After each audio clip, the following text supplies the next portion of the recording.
where education is not just about learning, but about becoming. JNN Institute of Engineering, Autonomous, Chennai. உச்சநீதிமன்ற தீர்ப்பை தொடர்ந்து தமிழ்நாடு பல்கலைக்கழக சட்டங்களில் திருத்தம் செய்வதற்கான மசோதாவிற்கு ஒப்புதல் அளிக்கப்பட்டது.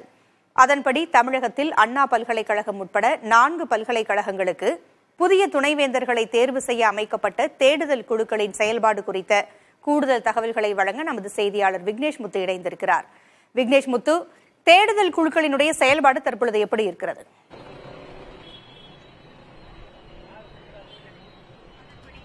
பூங்குழலி, நீங்கள் குறிப்பிட்டது போன்று சென்னை கிண்டியில் இருக்கக்கூடிய அண்ணா பல்கலைக்கழகம், அதே போன்று சென்னையில் இருக்கக்கூடிய மற்றொரு முக்கிய பல்கலைக்கழகமான தமிழ்நாடு அம்பேத்கர் டாக்டர் சட்ட பல்கலைக்கழகம், மதுரை காமராஜர் பல்கலைக்கழகம், திருச்சி பாரதிதாசன் பல்கலைக்கழகம் உள்ளிட்ட கிட்டத்தட்ட 6க்கும் மேற்பட்ட பல்கலைக்கழகங்களுக்கு துணைவேந்தர்களை தேடும் ஒரு குழுவை தமிழக அரசு ஏற்கனவே அமைத்திருக்கிறது. இந்த குழுவை பொறுத்தளவு 3 உறுப்பினர்கள் இந்த குழுவில் ஒவ்வொரு குழுவிலும் இடம்பெற்றிருக்கிறார்கள்.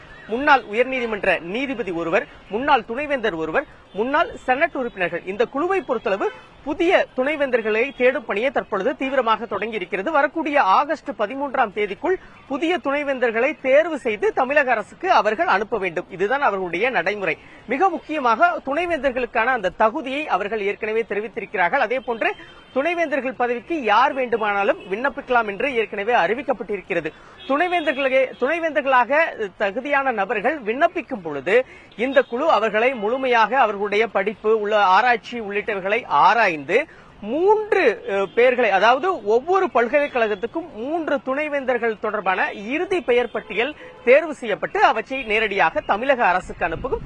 தமிழக முதல்வர் தான் தற்பொழுது இதற்கான தலைவராக இருக்கக்கூடிய நிலையில், முன்னதாக ஆளுநர் இந்த துணைவேந்தர்களை நியமிப்பார். தற்பொழுது முதலமைச்சர் இதனுடைய தலைவராக இருக்கக்கூடிய நிலையில அவர்தான் தற்பொழுது அடுத்தடுத்து, அதாவது சென்னை கிண்டியில் இருக்கக்கூடிய அண்ணா பல்கலைக்கழகம், அதே போன்று சட்ட பல்கலைக்கழகம் உள்ளிட்ட முக்கிய பல்கலைக்கழகங்களுக்கு வரக்கூடிய நாட்களில் விரைவாக அந்த துணைவேந்தர்களை நேரடியாக அறிவிக்க இருக்கிறார்.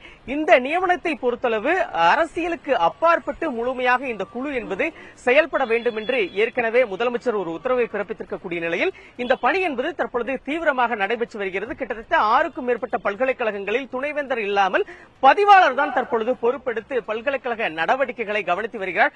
அண்மையில் கூட முதலமைச்சர் தலைமையில் துணைவேந்தர்கள் மற்றும் பதிவாளர்களுடைய ஆலோசனை கூட்டங்கள் நடைபெற்ற பொழுது இந்த பணிகளை உடனடியாக துரிதப்படுத்துங்கள், ஆகஸ்ட் 13ஆம் தேதிக்கு முன்னதாக துணைவேந்தர்களை தமிழகத்தில் காலியாக இருக்கக்கூடிய அனைத்து பல்கலைக்கழகங்களும் நியமிப்பதற்கு தமிழக அரசு முடிவெடுத்திருக்கிறது. இதற்கான பணி என்பது தற்பொழுது இறுதி கட்டத்தை எட்டியிருக்கிறது. பூங்குழலி, தகவல்களை வழங்கியமைக்கு நன்றி விக்னேஷ் முத்து. Where education is not just about learning, but about becoming.